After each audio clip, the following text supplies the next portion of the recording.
tirando mitos y exaltando otros relatos. Los nuestros, los que no brillan por el bronce, sino por el barro que supimos conseguir. Historia activa. Historia activa. Giorlando y Cruz en la radio pública. Muy buenas tardes, iniciamos otra edición de Historia Activa y como todos los días le decimos, clave la sintonía en el 960 en nuestra amplitud modulada. Historia Activa, un programa hecho por historiadores para usted, con la producción general de Rosa Grintal, del historiador asociado Alejandro Cruz, en la investigación bibliográfica Clara María Vargas y quien les habla en la dirección general José Luis Giorlando. Los invitamos a escuchar este programa de historia dedicado a usted. Buenas tardes, Alejandro. Buenas tardes, José Luis, y buenas tardes a toda nuestra querida audiencia de Historia Activa, compartiendo hoy un programa especial, un programa muy especial porque estamos frente a otro bicentenario.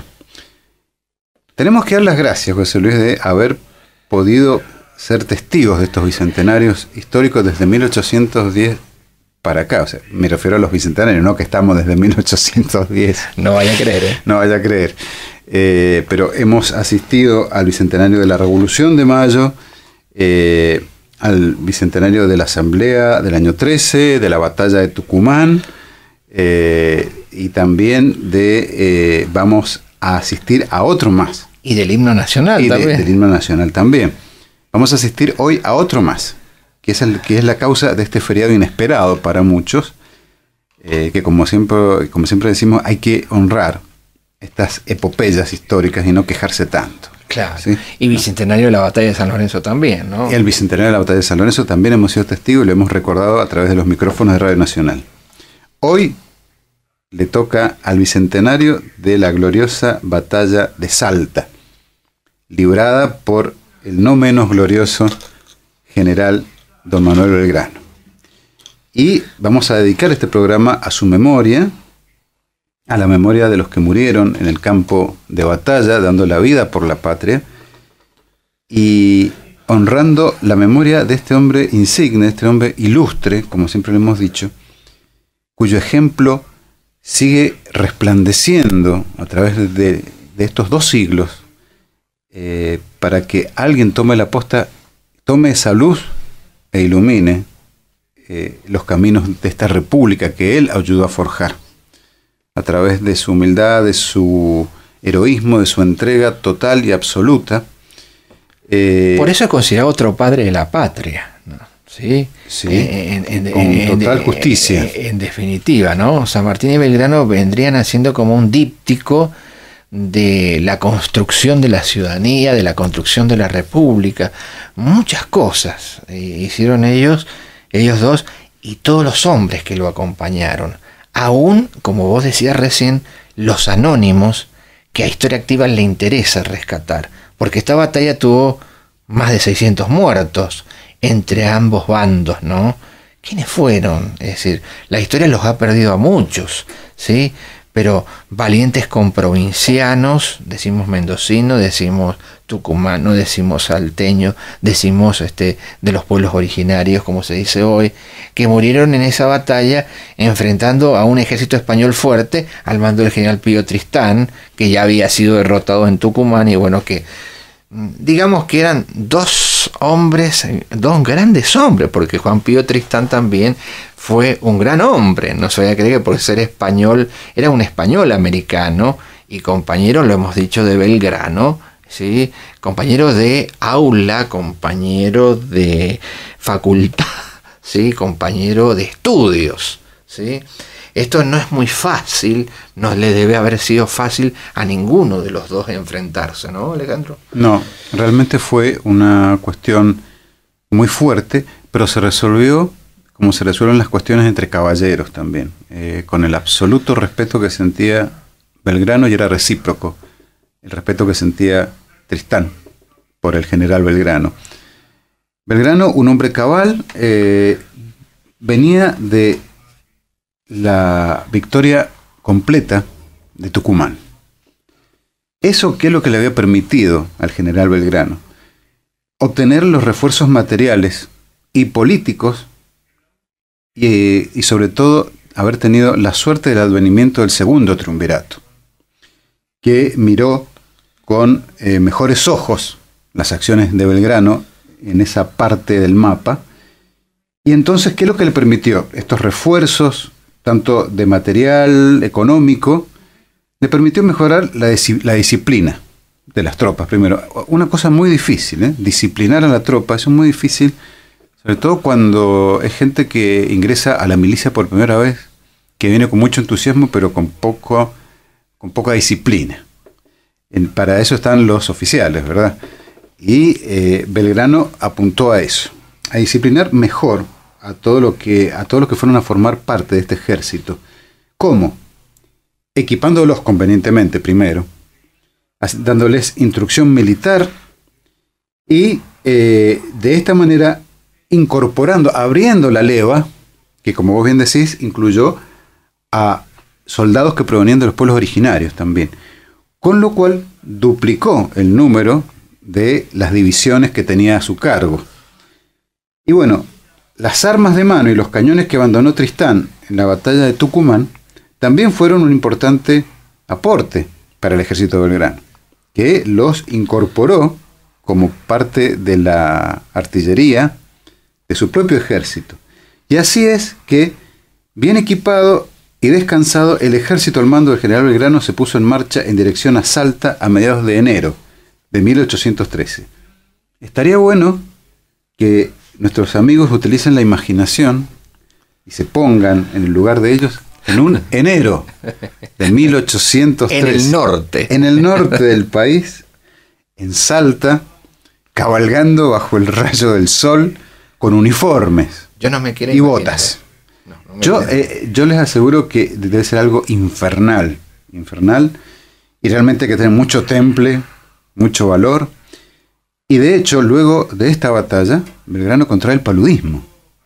Es decir, era una época muy brava para andar guerreando, pero lamentablemente no se suspendían las guerras por vacaciones. Claro. En esa época. No decían alto, no podían decir esto, suspendamos todo. Suspendamos todo, que nos vamos a tomar unos días. Claro. No. Era enero de 1813, un ardiente enero de 1813 norteño, y allá iban las tropas del general Belgrano al encuentro con su destino. Y Pío Tristán, del otro bando, alertado por la valerosa actuación de Belgrano y sus tropas en Tucumán, aprovechó los meses de verano, hablando de eso, para reforzar sus posiciones en el Portezuelo, que era el único acceso a la ciudad de Salta desde el sudeste, vamos a hablar bien. Pero, ¿qué le pasaba a Tristán? No contaba con el conocimiento de la zona que sí poseían los lugareños. El capitán Apolinario Saravia, nacido en 1791 y muerto en 1844, de origen salteño, guió al ejército de Belgrano, es decir, un vaquiano, lo guió a través de un paso desconocido por los realistas y luego, disfrazado de indígena, entró a la ciudad para tratar de averiguar el emplazamiento de las tropas realistas. Este trabajo de zapa le trajo muchas ventajas a Belgrano. Y fíjese usted, un día como hoy, hace 200 años, el 19 de febrero de 1813, gracias a este trabajo de inteligencia de Saravia, el ejército de Belgrano marchó directamente sobre los puntos débiles de Pío Tristán. Los realistas fueron informados del avance por la mañana y Tristán dispuso sus efectivos en posición defensiva. Belgrano atacó a la mañana siguiente, es decir, el día que estamos recordando hoy en su bicentenario, el 20 de febrero, ubicando a su ejército de esta manera: la infantería en el centro, la caballería a los flancos y un importante contingente de reserva al mando del joven Manuel Dorrego, que era entonces teniente coronel. Las primeras escaramuzas favorecieron a los defensores, pero cuando Belgrano ordenó el ataque de la reserva sobre las baterías realistas, combinándolo con fuego de artillería, la estrategia de Tristán se desmoronó. ¿Quién fue el que condujo la caballería del ejército patriota? Belgrano mismo, al frente. Con lo cual, tenemos otro paralelismo con estos grandes jefes que fueron San Martín y Brown. Hombres de cojones, vamos a decirlo así. ¿Sí? Directamente, hombres de cojones que estuvieron al frente, en pleno campo de batalla, exponiendo la vida, porque nadie le iba a respetar las jinetas de general, me imagino, ¿no? Como lo hizo San Martín y como lo hizo Brown en el mar. Jefes que ante estas acciones empujaban a los que tenían al mando, a los subordinados, a vencer o morir. Esa era la consigna. Esa era la consigna de estos grandes jefes, de estos grandes seres humanos. Belgrano condujo la caballería, con tal ímpetu que abrió las brechas suficientes en la tropa enemiga para que avanzaran las columnas de la infantería, que quedaron con una brecha importante para ganar la ciudad, cerrándole la retirada a las tropas realistas y aislándolas de la reserva. Acorralado, Tristán decidió rendirse.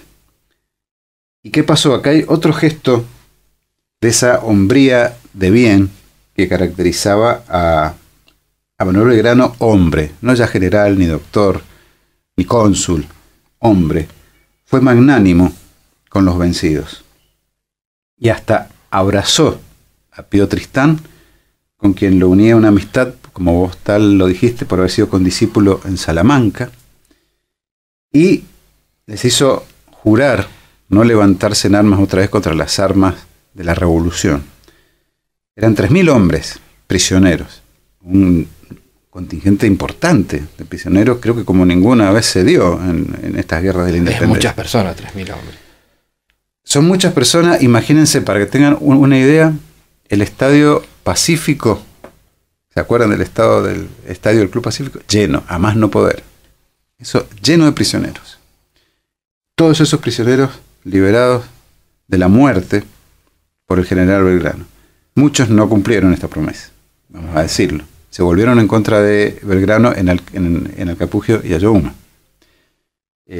Pero no fue autorizado esto por Tristán, que sí cumplió con su juramento con el amigo. Estamos hablando de grandes hombres, grandes batallas, y esto tiene que ver con los códigos con los que se manejaba Belgrano. Pero había, como dijimos, ¿qué es lo que provocó esta gran victoria de la batalla de Salta que hoy recordamos en el Bicentenario?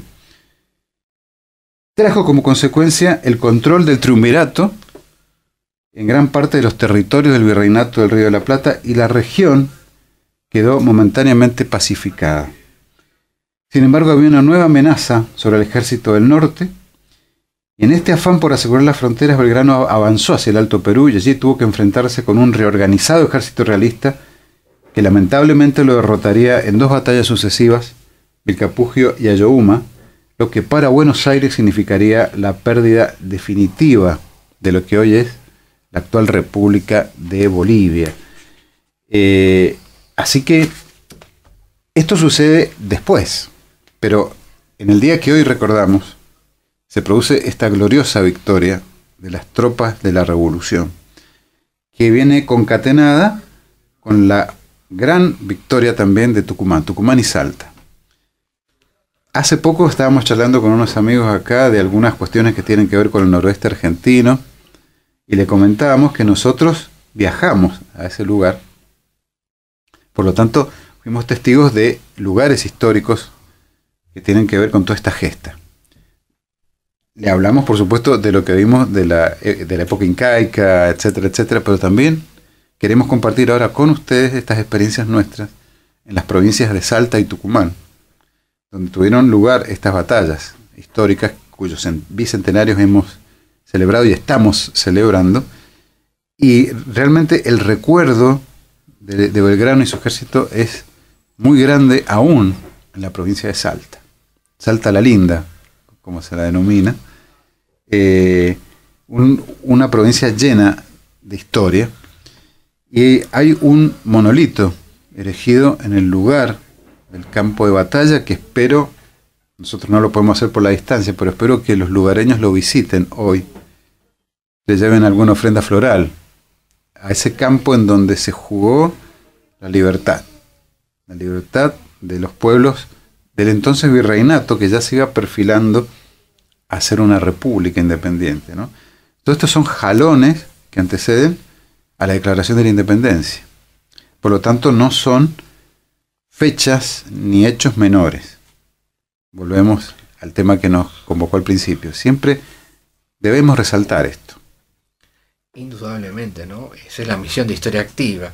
Para aquel que se moleste a muchas veces, como hemos escuchado, en cualquier parte del mundo, cuando ha habido que conmemorar una batalla que ha definido y un proceso más grande, se hace un parate, digamos.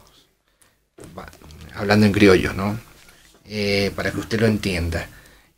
Como vos dijiste también, hemos asistido a estos bicentenarios. Seamos pletóricos de esto, ¿sí? Exactamente. Porque somos contemporáneos al festejo o conmemoración de estos grandes eventos. No vamos a estar en el tercer centenario, ¿sí? Indudablemente. No lo creemos. No lo creemos. Ni lo queremos, porque ni lo queremos tampoco, pero en definitiva, ¿para qué? Para que uno tome conciencia de lo que es ser contemporáneo de ciertos eventos. Así, por ejemplo, la generación que le tocó celebrar el centenario de la Revolución de Mayo, ¿sí? Y eso fue un antes y un después en la historia argentina también. Claro, eso también es un antes y un después. O el centenario de la Declaración de la Independencia, bajo la presidencia de Victorino de la Plaza, claro, en 1916. Recién habíamos dicho, volviendo al tema del general Belgrano, que después de esta victoria, Belgrano no puede hacer un gran festejo de esta victoria merecida, porque enferma de paludismo. Aquí es realmente cuando comienza a declinar, quebrantada, la salud de Manuel Belgrano. Sumado a eso, el terrible impacto moral que fue para él la derrota de Vilcapugio y Ayohuma, que le hizo perder el Alto Perú, todo eso se fue combinando para minar la moral y la salud de Belgrano, que ya llevaba muchos años de ajetreo, de luchas, de privaciones, de falta de comida, de agua, de ropa, que fueron el antecedente de la cantidad innúmera de enfermedades que sobrevinieron después y que lo llevaron a la muerte siendo joven. Un estrés.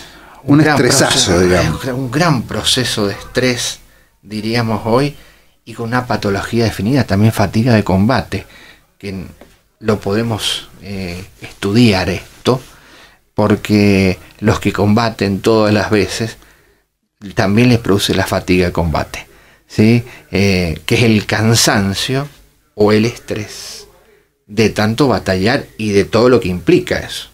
Un gasto de cabeza, en definitiva, de energías mentales, ¿no? Claro, bueno, eso cansa y gasta mucho. Una anécdota de la batalla de Ayohuma, de la derrota de Ayohuma, es que ante los avances del ejército de la Pezuela sobre los de Belgrano, ya en tren de victoria, se dispersan muchas alas del ejército patriota. En algunos casos huye despavorido algún sector del ejército, y el único que queda subido en una loma de esa localidad es Belgrano, con 200 infantes. 200 infantes y 2 artilleros, nada más. Uno en cada cañón. Desde allí disparan contra los españoles que los van cercando, que son muchos en número, pero a pesar de ser ellos 200, de estar a punto de ser tomados prisioneros, de ser muertos, le infligen muchísimas bajas al ejército realista, porque están desde una loma y están disparando permanentemente. Belgrano solo se rindió cuando ya no tuvo que tirar, ni piedras. Claro. Belgrano y sus 200 valientes, a pesar de esta acción de heroísmo casi griego, ¿no? Esto le causa a Belgrano otro gran quebranto en la salud.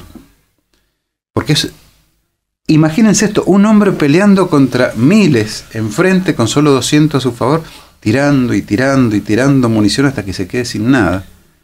Es realmente terrible, y yo los quiero ver en esa situación, sí, enteros, porque el relato histórico, la interpretación, la reconstrucción a través de la documentación de los testigos, porque muchos lo sabemos gracias a la memoria del general Paz, que en ese momento era teniente y después fue capitán, sobre todo lo de la batalla de Salta, también hay en definitiva una apreciación bastante importante.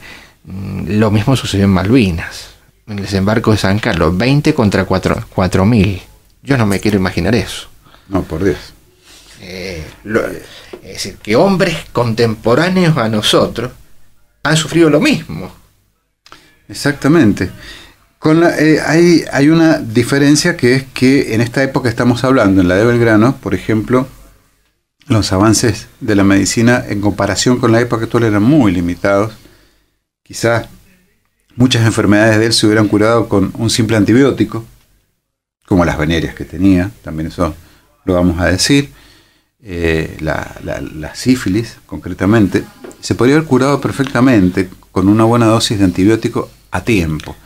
Habían otras que ya no, por ejemplo, la gota, la famosa gota que mató a tantas personas en aquel siglo, ¿no? Era algo parecido a una condena a muerte, sin contar el sufrimiento del paciente, ¿no? La gota es un exceso de ácido úrico en las extremidades que provoca gran dolor, deformidad e infección. Ese es el proceso letal que tiene.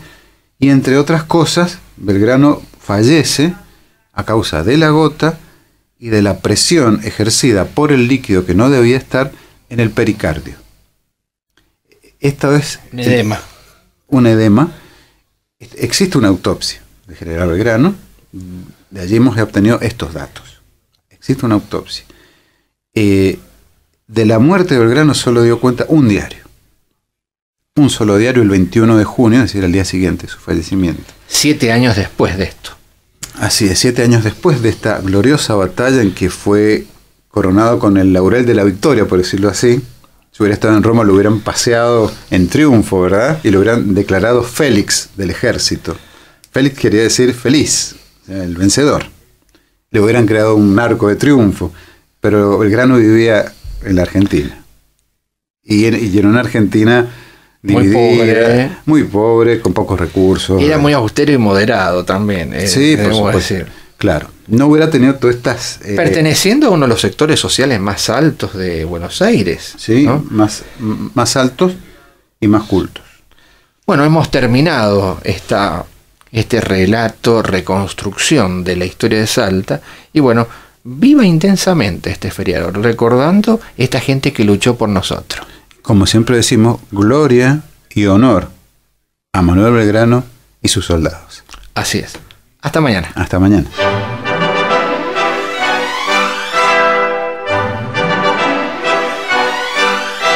Hacete amigo de la historia. Búscanos en Facebook, Historia Activa.